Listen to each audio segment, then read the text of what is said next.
গুরুদেবের কিছু কিছু গল্প মনকে ছুঁয়ে যায়। আজকেও পড়তে খুব ভালো লাগে। আর সেইগুলো যখন খুব সুন্দরভাবে ছবির পর্দায় দেখা যায় তখন আরো ভালো লাগে। এরকমই একটা ছবি 1960 সালে রিলিজ হওয়া খোকাবাবুর প্রত্যাবর্তন। আজকের আড্ডা খোকাবাবুর প্রত্যাবর্তন ছবিটিকে নিয়ে। আমি তন্ময়, আশা করি আপনারা সকলে খুব ভালো আছেন। খোকাবাবুর প্রত্যাবর্তন রায়চরণের গল্প। ছোটবেলা থেকেই রায়চরণ একটি জমিদার বাড়িতে ভৃত্য। মনিবের সঙ্গে খেলাধুলা করার থেকে মনিবের খেয়াল রাখা সবই রায়চরণের কর্তব্যের মধ্যে পড়ে। রায়চরণ আর তার মনিব একসঙ্গে বড় হয়, মনিবের ছেলে হয়, আর রায়চরণের কাজ হয় মনিবের ছেলে খোকাবাবুর খেয়াল রাখা। রায়চরণের অন্যমনস্কতার জন্য খোকাবাবু নিরুদ্দেশ হয়ে যায়, আর ফিরে আসেন না।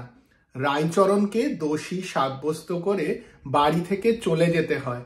তবে রায়চরণের নিজের ছেলে হয়, আর রায়চরণ নিজের ছেলেকে নিয়ে জমিদার বাড়িতে আবার ফিরে আসেন। এর পর কি হয় তাই দেখার জন্য আপনাকে খোকাবাবুর প্রত্যাবর্তন ছবিটি দেখতে হবে। উত্তম কুমারের সঙ্গে এই ছবিতে অসিত বরণ আর সুমিতা সান্যালও রয়েছেন। অগ্রদূতের পরিচালনা এতই ভালো যে ছবিটি কখনোই ওভার ড্রামাটিক মনে হয় না। খুব সেন্সেবল আর সেন্সিটিভ একটা ছবি।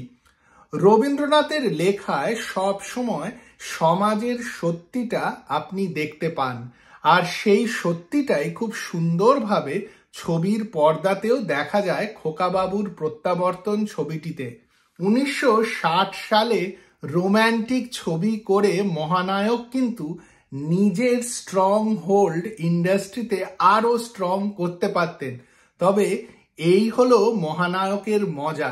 সেই সময়ও খোকাবাবুর প্রত্যাবর্তনের মতন একটি গল্পতে ভৃত্যের রোল করার জন্য উনি কিন্তু পিছপা হননি।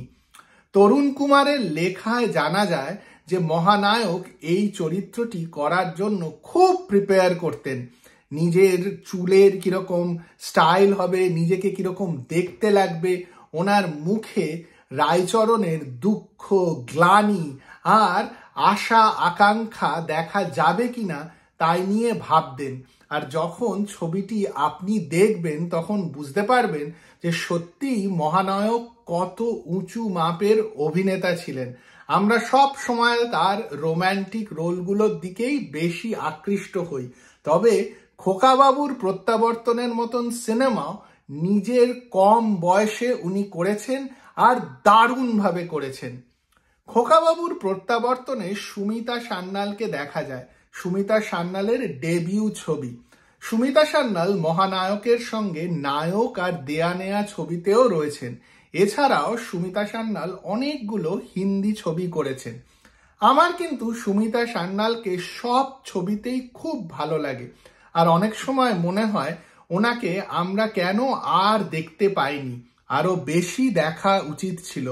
গুড্ডি আর আনন্দ এই ধরনের সিনেমাতে যিনি অভিনয় করেন, বিনোদ খান্নার সঙ্গে মেরে আপনেতেও ছিলেন, আর উত্তম কুমার আর সত্যজিৎ রায়ের সঙ্গে নায়কেও ছিলেন, তিনি যে এত কম ছবি করেছেন তা ভাবলে অবাক লাগে। খোকাবাবুর প্রত্যাবর্তনে উত্তম কুমারের পাশে তাকে একেবারে বেমানান লাগে না। সুমিতা সান্যালের ছোট্ট রোলের জন্য খোকাবাবুর প্রত্যাবর্তন ছবিটি দেখুন। রবীন্দ্রনাথের গল্প অবলম্বনে তপন সিংহর কাবুলিওয়ালা ছবিটি নিয়ে যেরকম কথা হয়, অগ্রদূতের খোকাবাবুর প্রত্যাবর্তন নিয়ে অত কথা হয় না। হয়তো মানুষ ওই ছবিটিকে অত বেশি দেখেননি।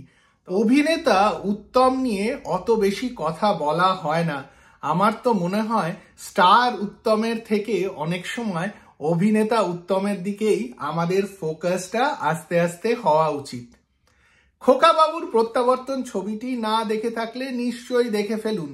আর যদি ভালো লাগে কমেন্ট বক্সে জানান আপনাদের এই ছবিটি কিরকম লাগলো।